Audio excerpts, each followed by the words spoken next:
Hello everyone! I'm going to be reviewing the next episode of Dragon Ball Super. I think this is episode 31, I believe. This episode felt more like filler than more of the recent ones. You could call it setup, but really we didn't learn anything except Bulma's breast size and more about the Super Dragon Balls. That's pretty much all we got out of this episode. So yeah, if you're in for just a filler Dragon Ball episode with some funny moments, then this is the one for you. The first thing that happens is Jocko's traveling in space. I guess he's going to Earth or something, and he's bored, so he shoots this meteor blast, and it goes through the meteor and hits this ice thing, and it blows up. And the Galactic Patrol notifies Jocko that a monument was destroyed in his area, and it was him. He destroyed that. So he freaks out, and he's thinking, I have to just blame it on this criminal that I recently got a report on called Bertman. He's like, it's Bertman. Bertman did it, so I'm gonna chase him down and get him. And they're like, okay, good job. And then he just gets the hell out of there. He gets to Earth. He tells Bulma that he's on vacation. He doesn't want to be helping her find the center of the universe to find the Super Dragon Ball. He just wants to enjoy his time off. But she flirts with him a little bit and gets him to go on her side. It's funny because we see Vegeta get a little jealous. He tells Jocko, don't do anything strange to Bulma. It's like, what are you talking about, Vegeta? What's he gonna do? And Jocko's just laughing because to him, Bulma's just ugly or old. He calls her old lady a lot of times, and he gets beat the hell out for it. But he takes her to see this Lord Zuno. Now, he says Lord Zuno is somebody that knows everything in the universe. Apparently he made a comment that said, he would know what underwear or something like that you were wearing. He knows everything. So he's going to take Bulma to him so they can ask him where the Super Dragon Ball is. So they're going to go travel with him.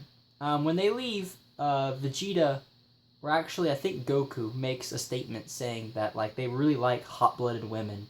Because, Bulma is always getting angry, beating people up. Chi-Chi's always yelling at Goku for everything, always angry. These women are very angry all the time. And Vegeta makes a statement that the Saiyan women were like that, and that's why they like women like that. So it's revealed that's why they like these girls. So anyway, Jocko and Bulma are flying through space. They're traveling to this Lord Zuno, and he gets bored again, or he wants to mess with Bulma, so he goes crazy, doing some flips and stuff, making her sick. And it shows a flashback because he mentions that she used to not always be like this. She used to be a lot stronger than that. And he shows a flashback showing Bulma when she was really little, flying his spaceship and doing all the same exact flips and being perfectly fine with it. And it makes me realize, Jocko must be really, really old because he looks exactly the same. And Bulma, is older. So, how old is Jocko anyways? Jocko and Bulma arrive at the planet where Zuno lives, and they're met with 3 or 4 people who look exactly the same. They're these alien creatures, they're just gigantic heads, whatever, and Bulma makes a comment about that, huge, what the hell? But they meet them, and they cannot see Zuno because apparently they have to have an appointment. And if they make an appointment now, it would take 7 years to meet with Zuno to ask him a question. So they don't know what to do, when all of a sudden, Bertman, the criminal that Jocko was looking for, he arrives. So once Jocko sees this criminal, Bertman, that he's been chasing, he's like, what's he doing here? What does he want? And apparently Bertman has an appointment to ask a question to Zuno. And Jocko figures, if I take this guy down, maybe we can take his place. So he thinks about it, and he's like, you know what? I'm going to confront him. So he confronts Bertman to arrest him, and Bertman instantly takes a gun out and puts it in the face of one of the assistant people, whatever, and threatens to kill him if Jocko doesn't let him go. But Jocko's having none of that. Jocko just rushes him, takes him down in seconds, just beats this guy down, and he's arrested. So thanks for that, they're gonna have Jocko and Bulma get their questions asked. The only problem is, once they meet with Zuno, who's even bigger than any of his assistants, the thing they have to do before they can ask questions is kiss Zuno on the cheek, which is really, really weird.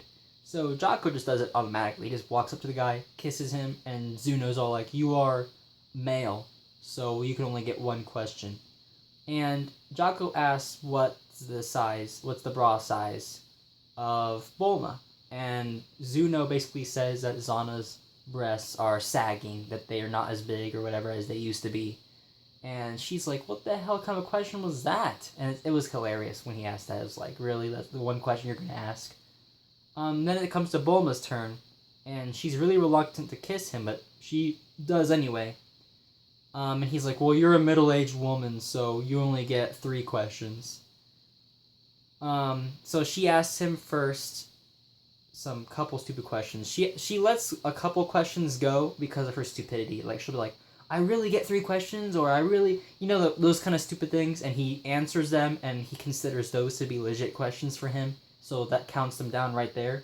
So the only question that she really gets to ask him is, "Tell me all about the Super Dragon Balls, all about them," and he explains his long history of like this dragon lord or whatever, dragon god that created the Dragon Balls and all about them pretty much. But we didn't really learn anything except that they were both in Universe 6 and Universe 7 respectively, which means Champa has been going to Universe 6 and stealing them.